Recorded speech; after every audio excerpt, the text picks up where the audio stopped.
신약성경 255쪽 로마서 12장 3절에서 5절 말씀 제가 봉독하겠습니다. 내게 주신 은혜로 말미암아 너희 각 사람에게 말하노니 마땅히 생각할 그 이상의 생각을 품지 말고 오직 하나님께서 각 사람에게 나누어 주신 믿음의 분량대로 지혜롭게 생각하라. 우리가 한 몸에 많은 지체를 가졌으나 모든 지체가 같은 기능을 가진 것이 아니니 이와 같이 우리 많은 사람이 그리스도 안에서 한 몸이 되어 서로 지체가 되었느니라.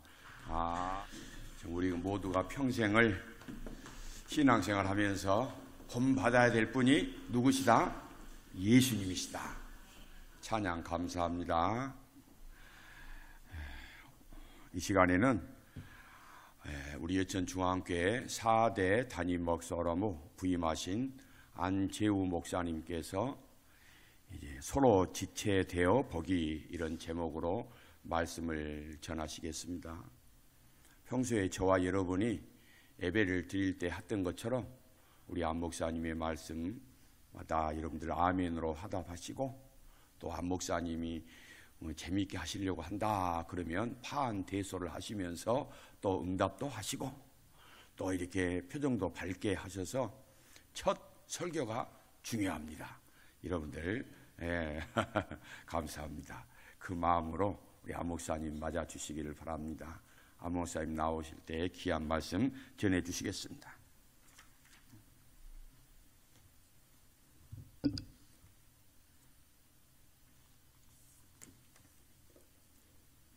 네, 반갑습니다.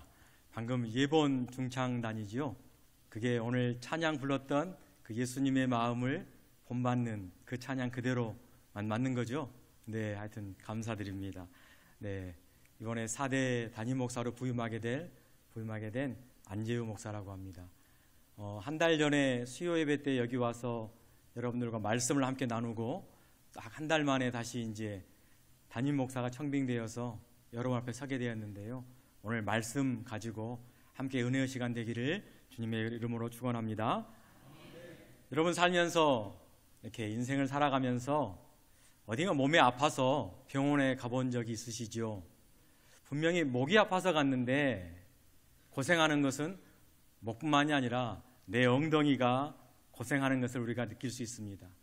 분명 목이 아파서 갔는데 주사 바늘에 찔림은 엉덩이가 감당을 해야 하고 목이 아픈데 그로 인해서 내 위장에 음식이 못 들어가니까 힘이 없게 되고 또 그러다 보니까 기분도 조금씩 업앤다운이 심하기도 하고 분명히 목 하나 아팠는데 온 몸이 그 비상상태가 유지되면서 온몸이 치료를 위해서 노력하는 것을 볼 수가 있습니다. 어디 이뿐입니까? 여러분 또 살면서 부부싸움 해본 적 있으시죠? 네, 다 안아보신 것 같은데 분명히 부부싸움을 하고 밖에 나갔는데 바깥에서 내 남편을 가지고 내 남편에 대해서 이런저런 소리를 합니다. 험담을 하게 됩니다. 험담을 듣고 있으니 방금 전에는 부부싸움을 했는데 그래도 내 남편을 험담한 그 사람이 굉장히 미워 보입니다. 혹시 부부싸움을 안 해보셨다면 여러분들이 어렸을 때 형제간에 다들 다툼이 있고 다들 한 번쯤 싸워보셨지 않습니까? 분명히 형제간에 싸웠는데 밖에 나가서 내 동생을 누가 괴롭히거나 공격하면 언제든지 형제들은 연합이 되어서 그 상대를 또 무찌르기도 하고 대항하기도 합니다. 왜 그렇습니까? 서로 연결되어 있기 때문입니다. 왜 그렇습니까? 한 몸이기 때문에 그렇습니다. 여러분, 우리는 예수 그리스도 안에서 한 몸이 되었고 예수 그리스도 안에서 한 지체가 이미 되었습니다. 지금 함께 예배하고 있는 우리 모두는 그리스도 예수 안에서 한 몸입니다. 믿으시기 바랍니까? 우리 모두는 한 지체입니다.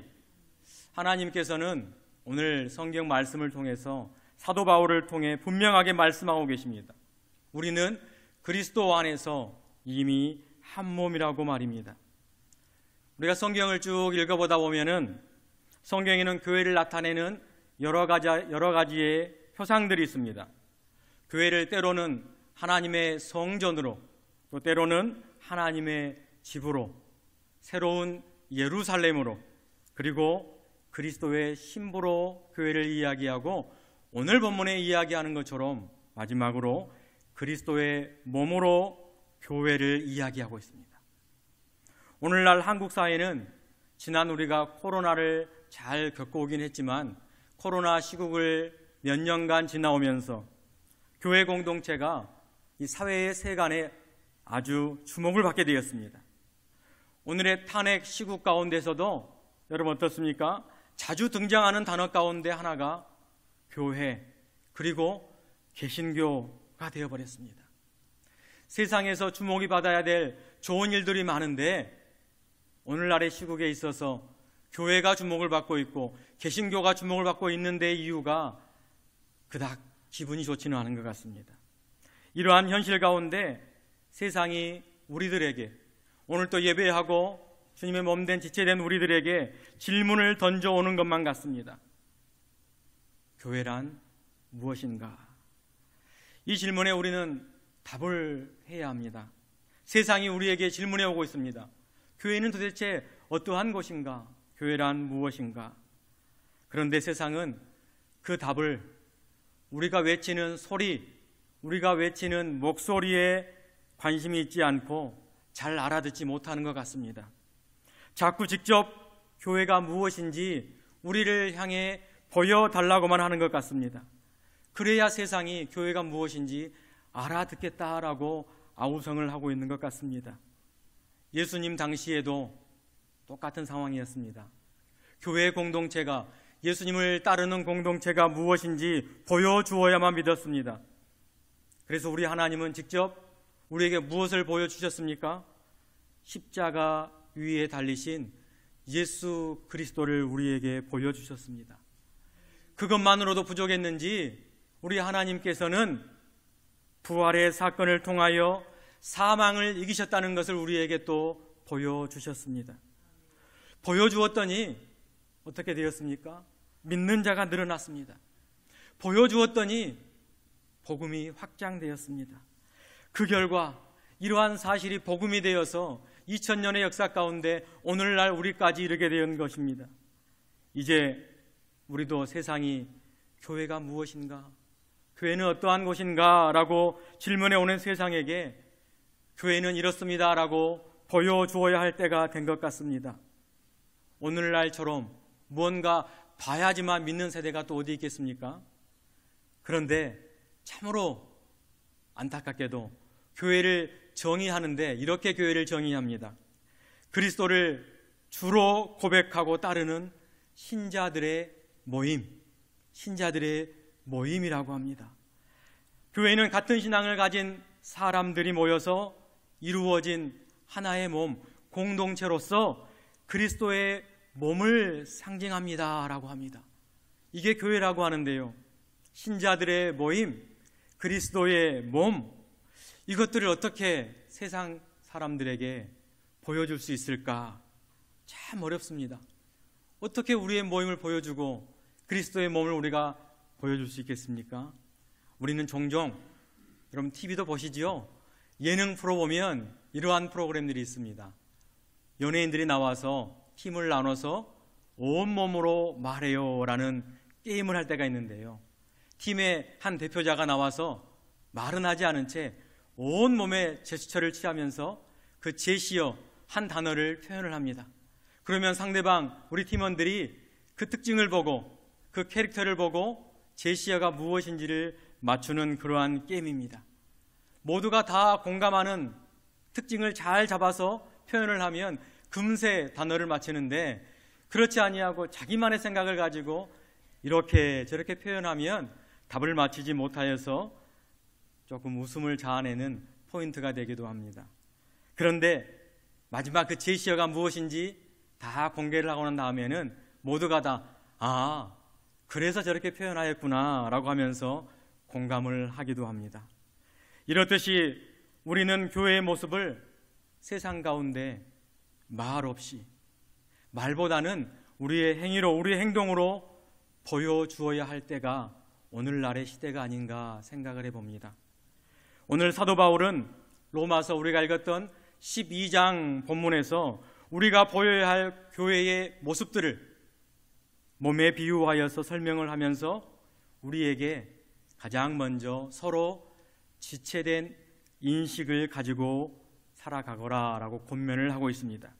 그래서 오늘 이 시간에, 예배하는 시간에 어떻게 서로 지체됨을 우리가 인식하며 살아야 하는가 한 3가지 정도로만 함께 상고해 보기를 원하는데요.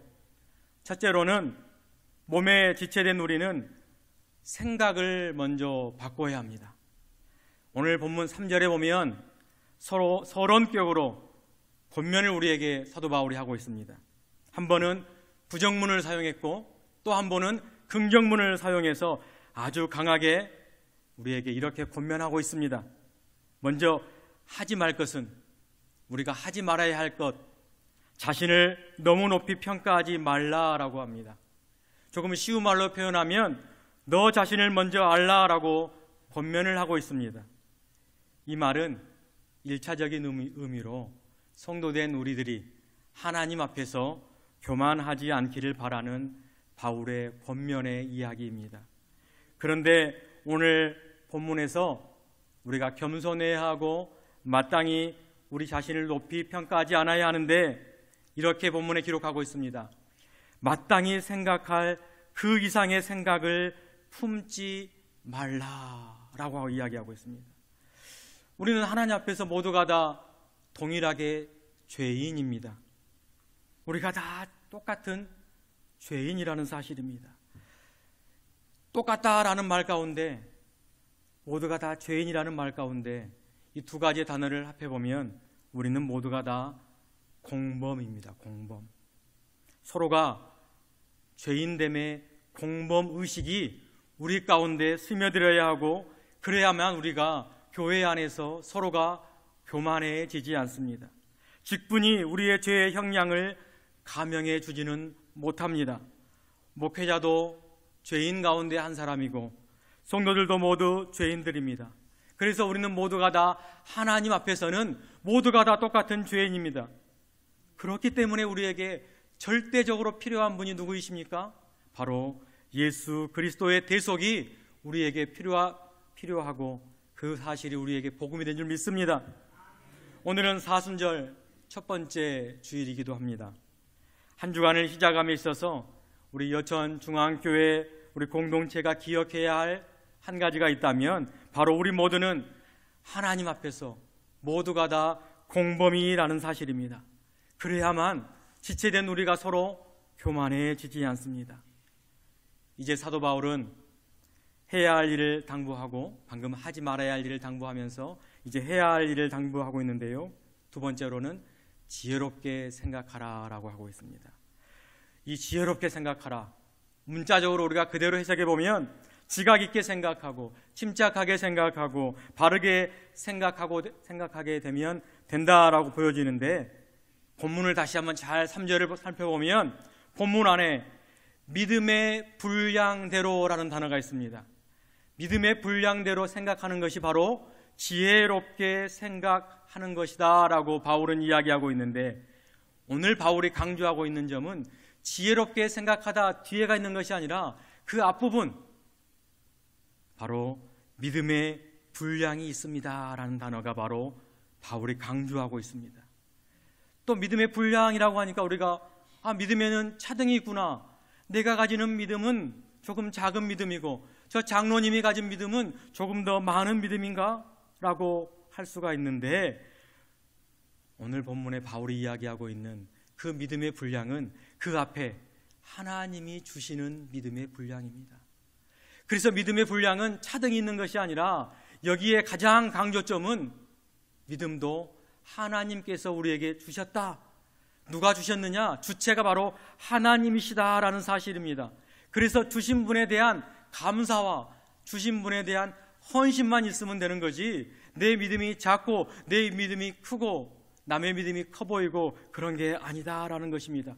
그래서 우리가 해야 할 일은 믿음의 분량대로, 하나님이 주신 그 믿음의 분량대로 지혜롭게 생각하는 것이다 라고 3절 말씀은 우리에게 이야기를 하고 있습니다. 3절을 요약해 보면 하지 말라는 것 하나, 우리가 다 죄인이라 서로 교만해지지 말라라고 이야기하고, 또 해야 할 일 하나, 모두가 다 지혜롭게 생각해라. 믿음은 하나님께서 주신 것이다. 이 두 가지를 우리가 기억하고 교회가 무엇인가 이제 이 물음에 답을 해야 할 것 같습니다. 이 물음에 답하기 전에 우리 안에 동등됨과 하나님이 믿음을 주셨다라는 사실을 가지고서 교회가 무엇인지 답해야 할 것 같습니다. 여러분, 2000년 전에 1세기의 초기 기독교 공동체, 우리가 초대교회라고 말들 많이 하지요. 한번 상상해 보시기 바랍니다. 교회 안에는 구약에 능통한 유대인들이 있었습니다. 헬라 문화를 경험했던 이방인인 헬라인이 교회 안에 있었습니다. 그뿐입니까? 종이 있었고요, 자유인이 있었고요. 그뿐이면 좋을 텐데 부유한 사람이 있었고 가난한 사람이 있었습니다. 심지어 고린도 교회에서는 분파, 당파가 있어서 나는 바울파다, 나는 아볼로파다, 나는 게바파다, 아니 나는 그리스도파다라고 하면서 교회가 나뉘어 있기도 하였습니다. 그런데 교회 안에는 모두가 다 똑같은 사람만 존재한다라고 오늘 사도 바울은 우리에게 가르치고 있습니다. 진정한 교회는 하나님 앞에 모두가 평등할 수밖에 없다라고 가르치고 있습니다. 이 사실이 우리에게 얼마나 우리를 더 자유롭게, 자유하게 하고 있습니까? 함께 예배하고 있는 우리 여천중앙교회 성도 여러분, 우리 오늘 여천중앙교회는 한 가정에 세 가족이 찾아왔습니다. 바로 저의 가족입니다. 그렇죠. 여수에는 아직 살아본 적 없는데 처음 살아보고요. 또 주일날 예배도 오늘 처음으로 참여해서 함께 예배하고 있고, 그런데 저는 이 앞에서 설교까지 하고 있습니다. 아는 사람도 한 사람도 없습니다. 완전한 세 가족 중에 세 가족입니다. 저도 교회 안에서 똑같은 사람입니다. 여러분이 하나하나 앞으로 가르쳐 주셔야 하고 여러분이 안내해 주셔야 합니다. 저를 너무 어렵게 생각하지 마시고 늘 가까이 또한 여러분 함께 할 테니까 여러분께서도 이건 이렇습니다. 우리 교회 역사는 이렇습니다. 우리 교회는 이게 자랑스럽습니다. 우리 교회는 이러한 교회입니다. 저에게 이야기해 주시기 바랍니다. 알려주시기 바랍니다. 이것이 바로 그리스도 안에서 하나 된 교회 공동체입니다. 우리는 모두가 다 하나님 앞에 똑같은 존재들이기 때문입니다. 이제 생각해 볼 두 번째 바울의 가르침은요, 한 몸에는 많은 지체가 있어야 함을 알아야 한다라고 이야기하고 있습니다. 교만하지 말고 하나님이 주신 그 믿음의 분량대로 깊이 생각하는 자가 되라는 권면에 이어서 오늘 드디어 사도 바울은 이 비유를 통해 그 이유를 우리에게 이야기하고 있는데요, 교회를 몸으로 표현을 하고 있습니다. 몸에는 많은 지체들이 있습니다. 그러니 그 모든 지체가 같은 기능을 하지는 않는다라고 가르치면서 고린도 전서 12장에도 이렇게 이야기를 하고 있습니다.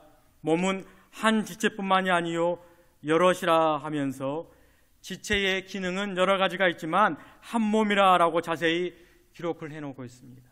오늘 우리는 로마서 12장을 봤는데 바로 그 다음 책 고린도전서 12장에도 똑같이 기록을 해놓고 있어서 우리가 기록을 해놓은 이유 때문에 기억을 하기가 쉽습니다. 고린도전서에서는 하나님이 원하시는 대로, 여기에서도 하나님이 원하시는 대로 지체를 각각 몸에 두었으니 지체는 많으나 몸은 하나다라고 말씀을 하고 있습니다. 사도 바울의 비유로 본다면 오늘 이 자리에서 함께 모여 예배하고 있는 우리 모두는 하나님이 원하시는 대로, 누가 원하시는 대로? 하나님이 원하시는 대로 각각, 누구는 손으로, 누구는 발로, 누구는 귀로, 누구는 눈으로 두셨다라는 것입니다. 내가 자처한 것이 아니라 하나님이 두셨다라는 것입니다. 그렇다면 나는 과연 여천 중앙의 공동체 가운데 어떤 지체인가? 나는 어떤 지체로 그 사명을 감당해야 하는가? 우리가 비유로서 한 번쯤은 생각해 보시기를 원합니다. 여러분은 어떤 지체입니까? 어떤 기관처럼 행동하십니까? 우리 각자가 판단해 볼 수 있겠습니다. 저는 말씀을 준비하다가 나는 어떤 지체로서 여천중앙교회에 어떠한 기관을 담당해야 하는가, 어떤 지체가 되어야 하는가, 어떤 기능을 가지고 몸에 붙어 있어야 하는가 아주 곰곰이 생각해 봤습니다. 그러다가 답을 쉽게 내지 못하고 잠을 향해 들게 되었는데 갑자기 설잠이 자더니 깨게 된 것입니다. 그러면서 번떡이는 생각이 일어나서 다시 깨어 메모지에 적어놓고 잠을 잤는데요. 저는 들을 수 있는 귀의 역할을 해야지 라는 생각이 들었습니다. 목회자는 말씀을 전하는 자리에 서다 보니까 말을 많이 할 수밖에 없는 위치에 있습니다. 그런데 여러분, 제가 서울에도 병원 이야기를 했지만 병원에 가면 의사가 환자의 정확한 처방을 내리기 위해서는 그 환자의 아픈 자의 말을 귀 담아 들어야 합니다.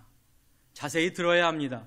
그래야만 정확한 처방을 내릴 수 있듯이 저 또한 이 교회에 부임하여서 여러분이 교회 역사의 이야기도 해주고 우리 교회 여러 가지 이야기를 해주심을 저는 잘 듣고 잘 귀담아 들어야지만 앞으로의 목회 가운데 어떠한 말씀으로 어떠한 나눔이 있어야 하는지 함께 이 한 몸으로서 유지해 가기에 참 좋을 것 같다 생각해서 저는 듣는 귀의 역할을 하겠다라는 마음을 저 스스로는 먹어봤습니다.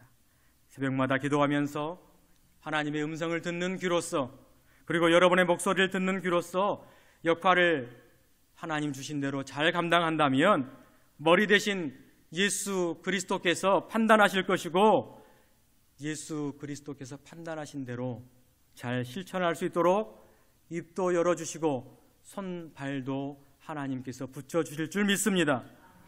우리는 하나님이 원하시는 대로 각각 지체로 두셨음을 믿고 온몸이 다 눈이 될 수 없듯이, 온 손이 다 간장할 수 없듯이, 손도 있고 발도 있고 냄새 맡는 것도 있다는 사실을 우리 옆에 있는 교우들을 보면서 인식하시고 살아가시기를 주님의 이름으로 부탁을 드립니다. 이제 마지막 세 번째는요, 서로 지체가 되어보는 일입니다. 오늘 본문 5절에는 많은 사람이 그리스도 안에서 한 몸이 되어 서로 지체가 되었느니라 라고 하면서 이미 말씀이 다 이루어진 것처럼 이야기를 하고 있는데요, 우리가 이 말씀대로 다 바로 순종하면 얼마나 좋겠습니까? 처음부터 바로 순종하기란 참으로 어려운 것 같습니다. 믿음의 조상인 아브라함도 그렇게 하지 못했고 지도력이 훌륭한 모세도 그렇게 하지 못했습니다. 그래서 시작은 누구나 다 해볼 수 있도록 서로 지체가 되어 보는 것입니다. 이미 된 것이 아니라 되어 보는 것입니다. 그래서 오늘 설교 제목도 그렇게 붙여보았습니다. 서로 지체 되어 보기. 서로 지체가 되어 보려면 선행되어야 할 것이 하나가 있는데요, 그것은 바로 지체가 어디에 붙어 있느냐, 이 사실이 굉장히 중요합니다. 우리는 어디에 붙어 있어야 합니까? 바로 그리스도 안에 붙어 있어야 합니다. 그래서 그분과의 관계가 항상 우선시돼야 됩니다. 사순절 기간 동안에 우리가 그리스도를 더욱더 많이 묵상하고 생각할 텐데, 내가 과연 그리스도에 붙어 있는가? 머리 대신 예수 그리스도에 붙어 있는가? 여러분들이 그분과의 관계를 항상 우선시하며 한 주간을 살아가시기를 주님의 이름으로 축원합니다. 사도 바울은 그의 여러 가지 서신서들 가운데에 이 관계를 머리와 몸의 관계로 비유하면서 표현을 하고 있습니다. 예수 그리스도는 교회의 머리가 되시고 교회 공동체는 그의 몸이다. 그렇기 때문에 우리 한 사람 한 사람이 바로 예수님이 주인 되심을 다시 한번 기억하고 그분의 명령 아래에 있을 때 우리는 완벽한 한 몸이 될 수 있게 되는 것입니다. 그래서 지체가 된다는 것은 그리스도 안에서 옆에 있는 권사님과 옆에 있는 집사님과 함께 서로 책임의식을 느껴야 한다는 말인데요, 제가 서두에 목이 부어서 진료를 했는데 어디가 고생한다고 했습니까? 내 엉덩이가 고생을 합니다. 왜? 주사 맞아야 하기 때문에. 목이 아픈데 내 배가 음식물을 공급하지 못하 힘이 빠집니다. 그래서 온몸은 서로 책임을 느끼면서 이 비상사태를 넘어가려고 온몸이 빨리 낫기를 위해서 서로 협력합니다. 고통을 분담합니다. 부부싸움 중이라도 상대방이 내 남편과 내 아내를 험담하면 금세 하나가 됩니다. 왜냐하면 서로 책임이 있기 때문입니다. 책임의식이 있기 때문입니다. 그런데 이 책임의식이라는 것은 인위적으로 부여할 수 없는 또 다른 책임입니다. 그 이유는 몸이 서로 연결되어 있기 때문입니다. 여러분, 서로 연결되었다라는 것은 경계가 없다라는 말이기도 합니다. 우리가 신체의 일부분을 역할에 따라서 손이라고 지칭하고 역할에 따라서 발이라고 지칭할 뿐이지 하나의 몸입니다. 그 안에는 신경과 세포와 근육과 여러 가지 것들이 다 연결되어 있습니다. 그래서 세상 사람들도 우리 몸을 가리켜 아주 작은 소우주라고도 하지 않습니까? 오늘 말씀은 교회를 몸에 비유하여 우리에게 이야기하고 있습니다. 그런데 묵상하면 할수록 어쩜 이렇게 좋은 비유로 우리에게 말씀해주고 있는지, 왜 이리 정확한지 모르겠습니다. 사랑하는 성도 여러분, 우리는 서로 지체가 되어 보아야 합니다. 때로는 보는 눈으로, 때로는 듣는 귀로, 일하는 손으로, 냄새 맡은 코로, 걸을 수 있는 발로 말입니다. 이것을 조금 고상한 말로 표현을 해본다면 아주 중요한 말이 있는데요. 교회는 다양성과 통일성을 동시에 지니고 있어야 한다라는 이야기입니다. 여기서 중요한 핵심은 동시에라는 단어입니다. 동시에. 이것이 바로 서로 지체되는 말인데요. 다양하다는 것, 우리가 갖고 있는 많은 역할들, 다양하다는 것은 하나의 몸 안에 있을 때 모든 것이 최대한 포장이 됩니다. 손이 떨어져 있으면, 발이 떨어져 있으면 몸이라 하지 않습니다. 통일된다는 것은 그 다양한 여러 가지 기능들이 한 몸에 있어서 더욱더 완벽해진다는 것입니다. 그래서 주님 안에서, 머리 대신 그리스도 안에서 완벽해진 몸으로서 우리가 무엇을 해야 하느냐? 세상을 섬겨야 합니다. 왜냐고요? 그리스도가 이 세상을 사랑하며 섬겼던 것처럼 우리도 세상을 섬겨야 합니다. 사순절 첫 번째 주를 보내며 이 주간 한 주간도 머리 대신 예수 그리스도에 붙어있는 하나님의 몸으로서 교회를 생각해 보시기를 바랍니다. 그리고 각각 지체된 나를 묵상해 보시기를 바랍니다. 나는 서로를 위해서 지체가 될 준비가 되어 있는가? 서로 지체의식이 있는가? 하나님 앞에서 나는 죄인으로서의 공범의식은 있는가? 무엇이 공동체 안에서 지혜롭게 생각하는 것인가? 깊이 묵상해보는 한 주간이 되시기를 주님의 이름으로 간곡히 부탁을 드립니다.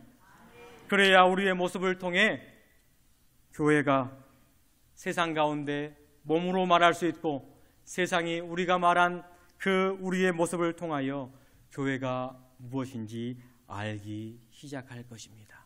한 주간도 주님 안에서 승리하시기를 부탁을 드립니다. 기도하겠습니다. 우리를 용납해 주시는 하나님 아버지, 죄인된 우리를 위해 그리스도를 보내주심에 감사를 드립니다.